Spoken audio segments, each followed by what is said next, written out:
오늘은 내 부모를 공경하라 라는 제목으로 함께 말씀을 나누겠습니다. 어떤 시인이 쓴 글귀를 봤습니다. 평생토록 언제라도 들을 때마다 부를 때마다 울컥하게 하는 이름 어머니. 그럴 때는 항상 그 왜 아버지는 빼나 이런 생각이 좀 들 때가 있습니다. 어떤 분들에게는 아버지도 마찬가지겠죠.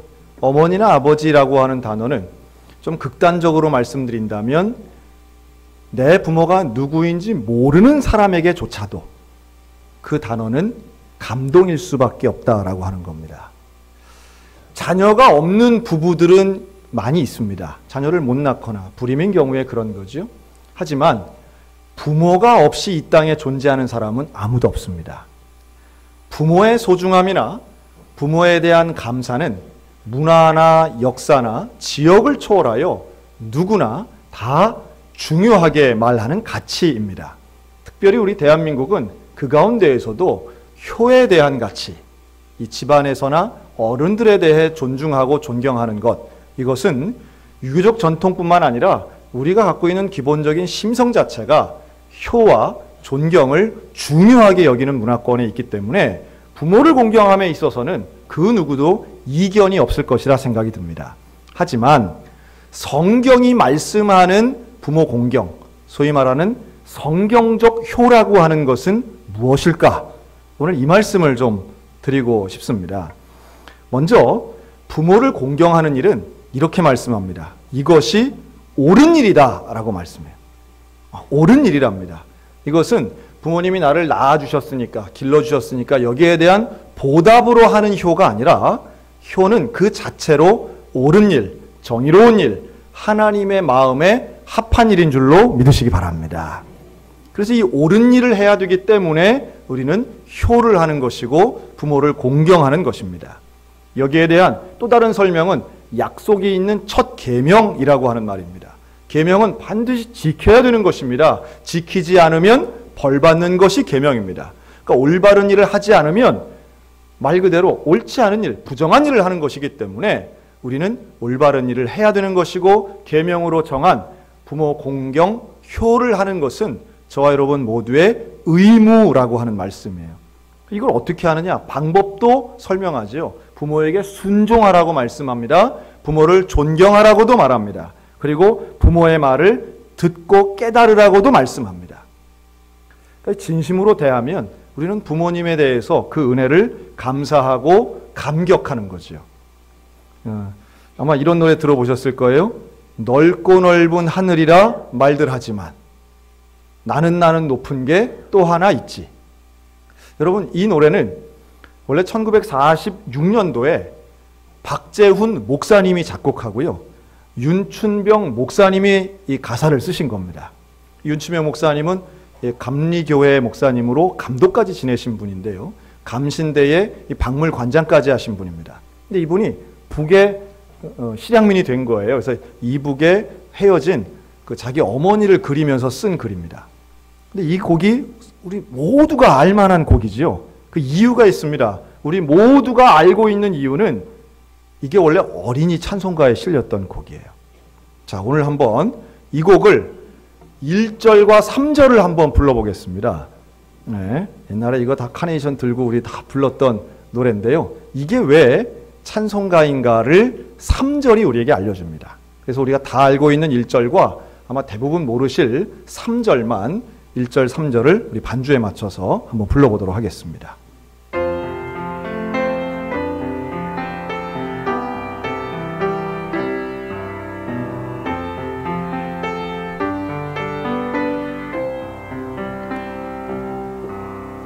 높고 높은 하늘이라 말들 하지만 나는 높은 게 또 하나 있지. 낳으시고 키우시는 어머님 은혜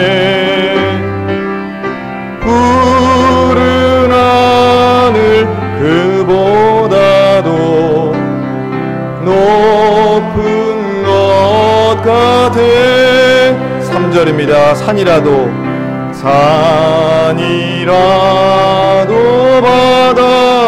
바다라도 따를 수 없는 어머님의 그 사랑, 어머님의 그 사랑, 거룩한 사랑,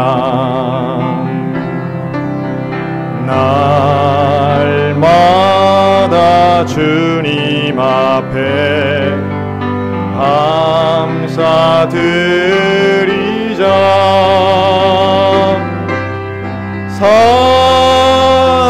사랑의 어머님을 주시는 은혜를. 이 3절을 보면 이런 가사가 나옵니다. 날마다 주님 앞에 감사드리자. 이렇게 좋은 사랑의 어머님을 주신 은혜를. 여러분, 우리가 부모님의 은혜와 하나님의 은혜를 잊지 않는 사람이 진정한 성경적 효자 효녀임을 믿으시기 바랍니다. 참 중요한 거예요. 그러니까 우리가 부모님께 잘해드리는 것, 부모님을 사랑하는 것, 공경하는 것, 이게 참 중요한데 그 모든 은혜가 하나님이 내게 주셨다라고 하는 믿음의 고백인 것입니다. 그리고 이렇게 부모 공경을 하는 사람에게 하나님이 약속하신 게 있습니다. 한번 따라 하실까요? 잘되고 장수하리라.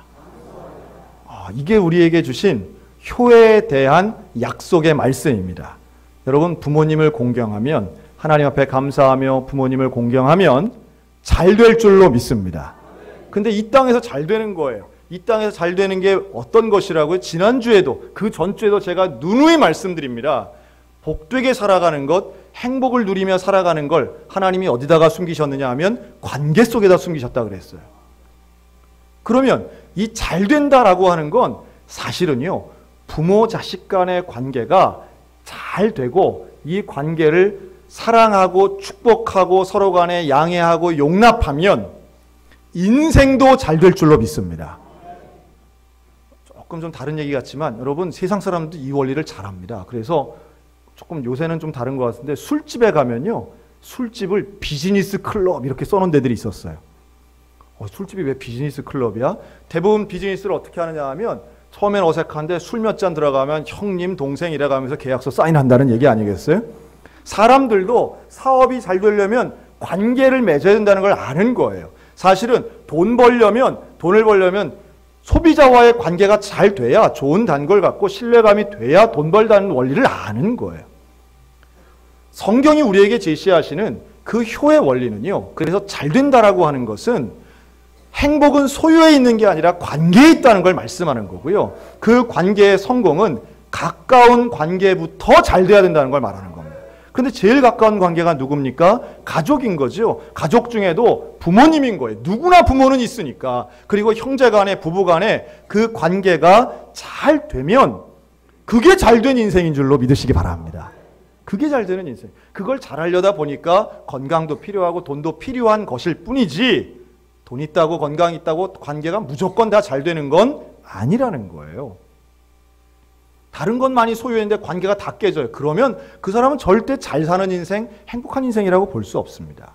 하나님과의 관계가 잘 돼 있는 사람, 그래서 하나님의 뜻이 무엇인가를 알고 하나님 말씀을 듣는 사람은 이웃을 사랑하고 가족을 사랑하고 부모를 공경하게 될 줄로 믿습니다. 그리고 그 말씀에 순종해서 가족과 가까운 사람들과 좋은 관계를 유지하면 날마다 기쁜 거예요. 그게 좋은 거죠. 그게 잘 되는 인생인 거예요. 그리고 장수한다는 것은 물리적 나이만 많이 먹는다는 게 결코 아닙니다.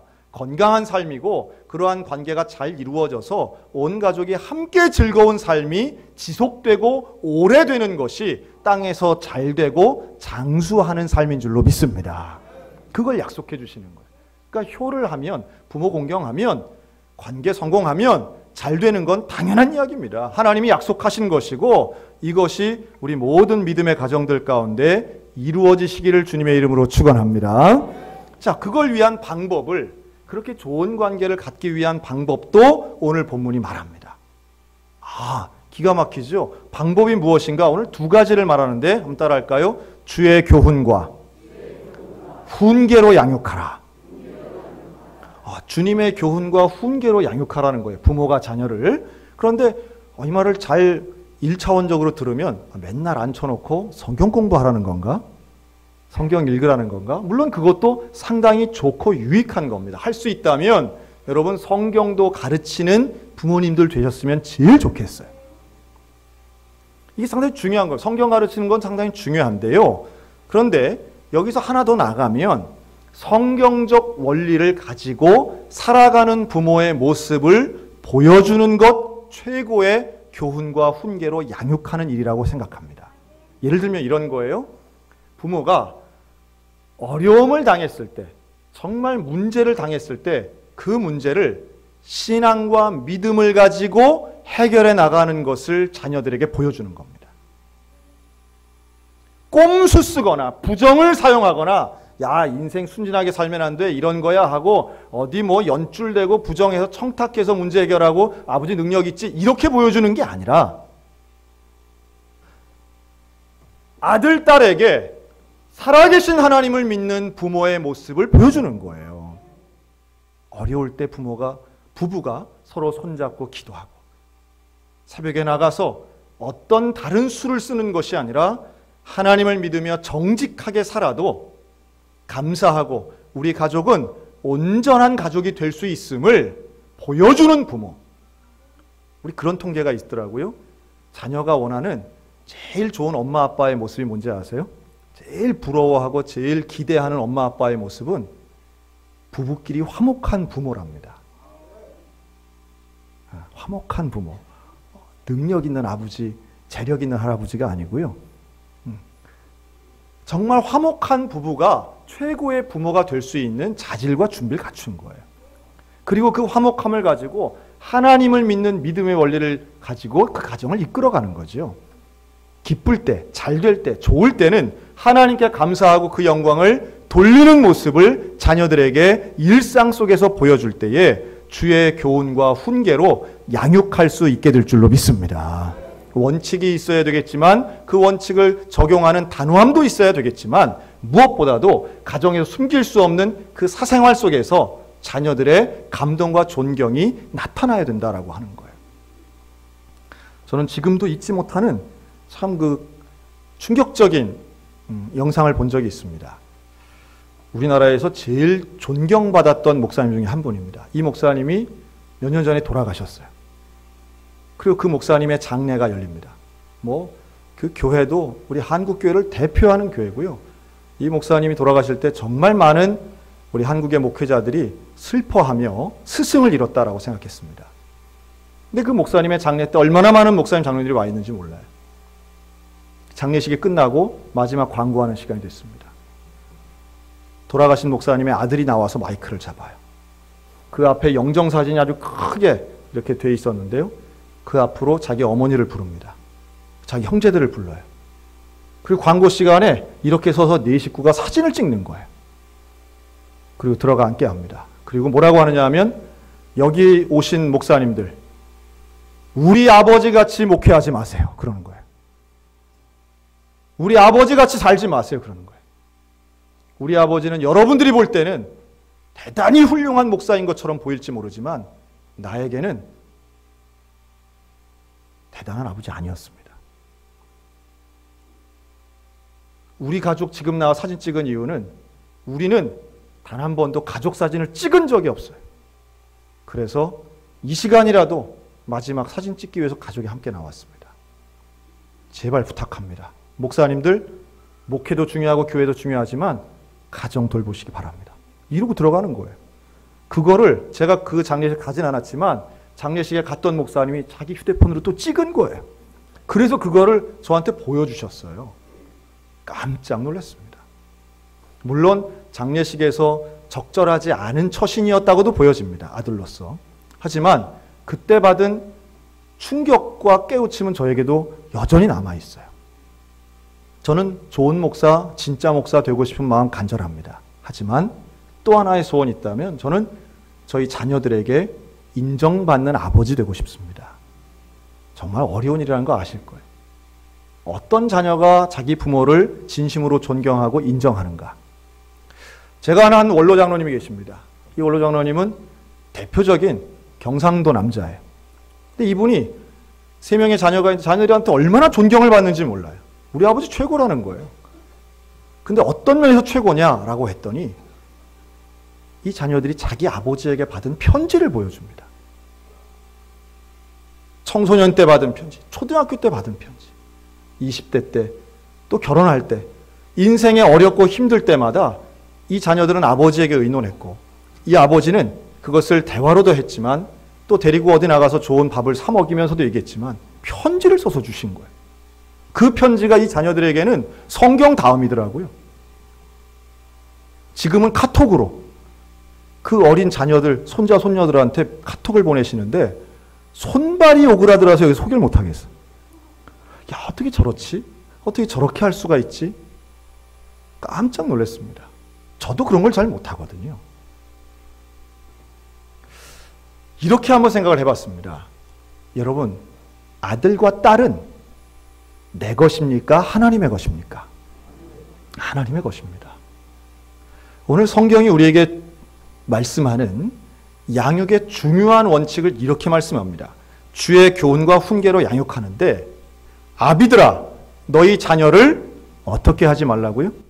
노엽게 하지 말라고 말씀해요. 자녀를 노엽게 하지 말랍니다. 아유, 자식들 오냐 하면 버릇이 없어요. 예의가 없어요. 성경에는 분명히 잘못된 길로 갈 때 매를 쳐서라도 똑바로 가르치라고 하는 말씀도 있습니다. 그런데요, 여기서 중요한 것은 어떤 경우는요, 매를 맞아도 상처가 되지 않을 때가 있는데 어떤 경우는 말 한마디 눈빛 하나가 평생의 상처가 되는 경우들이 있더라는 거예요. 그것도 누구에게 받느냐 하면 부모에게 받는 경우가 있어요. 다른 사람은 다 모르겠는데 엄마가 준 상처, 아빠가 준 상처들이 있더라는 거예요. 이 노엽게 된다라고 하는 건 상당히 주관적인 겁니다. 객관적인 면에서는 별거 아닐 수도 있겠지만 그 자녀를 노엽게 하는 것은 진심으로 그 자녀를 이해하는 게 부족하거나 또 하나 존중하는 것이 부족할 때 일어나는 현상이라고 봐요. 무시하는 거죠. 너는 내 아들이니까, 너는 내 딸이니까 내 말 들어야 돼. 그건 안 돼. 네 결정 아니야. 내 결정 따라야 돼. 대부분 부모의 결정과 말이 옳은 경우가 많습니다. 그리고 성경에 봐라. 순종하라고 하지 않았냐? 너는 내가 부모니까 너는 나를 순종해야 돼. 나의 말에 순종해야 돼. 그 옳은 말도 일상의 삶 가운데 교훈과 훈계와 양육과 내 자녀는 내 것이 아니라 하나님의 것임을 인정하여 존중할 때에 온전한 결과로 이어진다는 것을 기억하셨으면 좋겠어요. 이 자녀에게 좀 예의를 다하는 부모가 되었으면 좋겠고요. 제가 최근에 들은 표현 중에 이런 표현이 있더라고요. 부모의 은혜가 소중하다면 자녀의 은혜도 인정해야 된다. 자녀의 은혜라는 말을 써요. 여러분, 자녀는 내 소유물이 결코 아닙니다. 하나님이 내게 양육을 맡겨주신 일종의 사명 같은 것이죠. 면류관이 될 수도 있겠지만 자녀 때문에 아파하는 기간은 또 얼마나 많습니까? 자녀 때문에 내가 고생하고 내가 대가를 치러야 하는 건 분명히 있습니다. 그렇다고 해서 자녀가 내 소유물인 것은 절대로 아닙니다. 하나님의 말씀과 하나님의 뜻대로 키워야 될 책임은 있지만 또 반대로 그 자녀가 잘 됐을 때 일부의 영광도 부모가 누리기도 하지만 우리의 기본적인 태도는 부모와 자녀 간에 건강한 관계가 있어야 된다라고 하는 거예요. 놀랍게도 에베소 5장과 6장은 바로 이 관계에 대해서 계속 말씀합니다. 5장에서는 부부간의 관계를 말씀하고요. 6장에서는 부모-자식 관계, 또 종과 상전의 관계를 말합니다. 일방적인 관계는 없다는 거예요. 한쪽은 굽히기만 하고 한쪽은 누리기만 하는 그런 관계는 건강할 수도 없고 하나님의 뜻이 아니라고 하는 겁니다. 그리고 성경이 말하는 기독교적 관점의 효가 무엇인가 하면 우리는 모두 하나님의 자녀이고 내가 사랑하는 내 배우자, 내 자녀라 할지라도 존중해주는 건강한 관계가 있어야 된다라고 하는 거예요. 이게 생각보다 쉽지 않습니다. 얼마 전에 저희 막내가, 저는 3남매를 두고 있는데요. 애들이 좀 다 달라요, 성향이.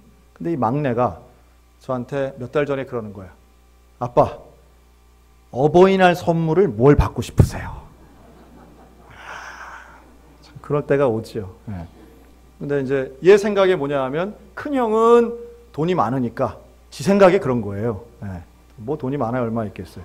그런데 고등학생인 누나도 형도 뭘 선물을 준비하고 사는 것 같은데 자기는 돈이 없으니까 뭘 해야 될지 이제 모르겠는 거예요. 그래서 아빠한테 와가지고 아빠 뭘 했으면 좋겠어요. 여러분 그때가 기도 응답의 순간인 줄로 믿습니다. 제가 그런 기회를 잘 안 놓쳐요. 그래서 제가 딱 붙잡고 진지하게 얼굴을 보면서 제가 그랬습니다. 야, 아빠한테는 소원이 하나 있어. 우리 은호만 들어줄 수 있는 소원이야. 얘가 눈이 바짝바짝 하면서 근데 아빠 나 돈 없는데요. 아니야, 돈으로 되는 게 아니야. 잘 들어. 아빠에게는 소원이 하나 있는데 바로 우리 은호가 사무엘 성가대 대원이 되어서 하나님을 찬양하는 모습을 보는 게 아빠의 소원이야. 그랬어요. 이게 연초에 우리 어린이 교회가 사무엘 성가대, 어린이 성가대를 다시 시작했습니다. 아이들이 성가대를 하거든요. 근데 제가 우리 초등학교 3학년이 우리 막내한테 그랬어요. 야, 은호야, 넌 성가대 안 해? 그랬더니 은호가 그러는 거예요. 난 싫어요. 여러분, 이럴 때 너는 목사의 자식이니 묻지도 따지지도 말고 성가대를 하든지 밥을 굶든지 집을 나가든지 해라면 혁대를 풀어 때려야 됩니까? 아니면 여러분 그런 상황 어떻게 생각하세요? 저는 첫째나 둘째 때는 그런 고민이 없었습니다. 첫째나 둘째는 찬양하는 걸 좋아했고요. 찬양팀 있으면 적극적으로 참여했습니다. 근데 얘는 그게 아니더라고요. 싫어요 그러는 거예요. 왜 싫으냐? 그랬더니 창피해요. 여러분 그럴 때 다시 혁대를 빼서 창피하긴 뭐가 창피해 해야 때려야 됩니까? 제가 그때부터 기도했습니다. 하나님, 내 자녀가 하나님을 찬양하는 기쁨을 알았으면 좋겠습니다. 부모의 욕심과 자녀의 마음이 다를 때가 있어요. 부모가 원하는 게 올바른 길이고 좋은 길이고 유익한 길임에도 불구하고 자녀가 그것을 거부하고 거절할 때가 분명히 있습니다. 여러분 그럴 때가 바로 우리가 기도해야 될 때이고 그 문제를 지혜롭게 관계가 다시 좋아지기 위해서는 빠른 해결보다는 제대로 된 해결이 있어야 되지 않겠어요? 그래서 제가 기도했습니다. 기도하면서도 늘 때가 있으면, 늘 기회가 있으면 아빠에겐 소원이 있는데, 아빠에겐 소원이 있는데 이런 거 했어요. 그러니까 얘가 그 얘기가 또 나오니까 애가 실망을 해요. 아, 진짜 그게 소원이에요? 그러는 거예요. 그래서 내가 그럼 아빠의 소원은 그거야. 아빠의 소원은 은호가 하나님을 찬양하는 기쁨을 알았으면 좋겠어. 보니까 사무엘 성가 선생님이 얼마나 열심히 하시는데 가운을 입고 찬양을 하는 것이 얼마나 영광된 일인지 우리 은호가 알았으면 좋겠어. 그랬더니 한숨을 푹 쉬더니 알았어요. 5월 둘째 주부터 할게요. 그러는 거예요. 이야, 참 그것도 속에서 이렇게 확 올라오잖아요. 이게 뭐 왜? 근데 5월 둘째 주가 어버이 주일이니까, 어버이날 선물이니까 그게 오늘이에요. 그게 오늘이라니까요. 기가 막히지 않습니까? 참 목사라고 해서 마음대로 이렇게 되는 게 아닙니다. 그러니까 이제 오늘 또 성가대 지난주에 연습하고 이제 오늘 하는데 지난주에도 연습을 해야 오늘 할 수 있다는 걸 제가 또 붙잡고 한참 설득을 했어요. 성가대는 그냥 하는 게 아니다. 연습을 해야 되는데 연습은 일주일 전에 하는 거야. 뭐 자기가 약속한 거는 둘째 주에 하려면 연습을 해야지. 그래서 연습을 했어요. 오늘 가운 입고 했어요. 감사한 거지요. 감사한데, 그러니까 좋은 관계를 맺기 위해서는 부모가 해야 할 일들이 몇 가지가 있습니다. 부모는 하지 말라도 사랑합니다. 부모는 하지 말라도 헌신합니다. 아깝지 않게 줍니다. 그건 그렇게 대단해 보이지 않습니다. 부모가 되고 보니까요, 그게 대단한 게 아니더라고요. 뭐가 대단한가 보니까 자녀에게 사과하는 부모가 전 정말 위대해 보이더라고요.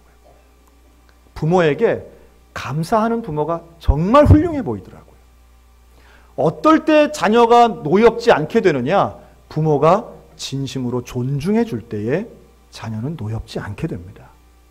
존중받지 못할 때에 온갖 거를 누리지만 존중받지 못할 때 사람은 노여움과 상처를 받게 됩니다. 근데 그 존중받는 것, 어찌 보면 혹시 그런 분들 계실지 모르겠어요. 나도 내 부모에게 단 한 번도 존중받지 못해서 자식에겐 그래도 되는 줄 알았다는 분들 혹시 계실지 모르겠어요. 어떻게 해야 존중하는 것인지 몰라서, 아니 어찌 보면 집 밖에서 너무 스트레스를 많이 받으니까 집 안에서는 좀 내 마음대로 해도 되는 걸로 생각해서 기억도 나지 않는 그런 단어들, 의도하지 않은 행동들로 자녀들에게 상처 준 부모님들 혹시 계실지 모르겠습니다. 그러나 성경은 우리에게 말씀합니다. 자녀는 부모를 공경해야 되지만 부모는 자녀를 존중해야 되는 것입니다. 그 존중하는 가운데 때로는 사과하고요, 때로는 감사하고요, 그러면서 부모가 하기 제일 좋은 건 결국 자녀를 축복하는 거 아닌가 생각이 들어요. 그리고 그 축복이 감동이 되고, 제가 보니까 다 그렇더라고요. 나이 든 자녀를 감동시키는 일은 아주 쉬워요. 미안하다 그러면 다 되더라고요. 미안하다 그러면 다 되더라고요. 가족에 주신 하나님의 아주 비밀의 열쇠 같아. 제가 어린이나 청소년들 설교할 때 그런 얘기합니다. 세상에 제일 쉬운 게 뭔지 알아? 부모님 감동시키는 거야. 어떻게 해요? 저 공부를 못해. 상관없어. 뭐 선물이 상관없어. 부모님한테 가 사랑한다고 얘기해봐. 어떤 부모나 다 녹는다. 그러지 않습니까? 맞잖아요. 그런데 우리는 그걸 잘 못하는 거죠. 그걸 잘 못해요. 다른 사람한테는 잘하면서도, 다른 분들한테는 잘하면서도, 비즈니스 관계에 있는 사람한테는 잘하면서도 가장 가까이 있는 사람에겐 가장 무례하게 행했다면 오늘 이 말씀 가운데에 우리 하나님 앞에 정말 좋은 부모, 건강한 가정이 될 수 있는 우리 모두가 다 되시기를 주님의 이름으로 축복합니다.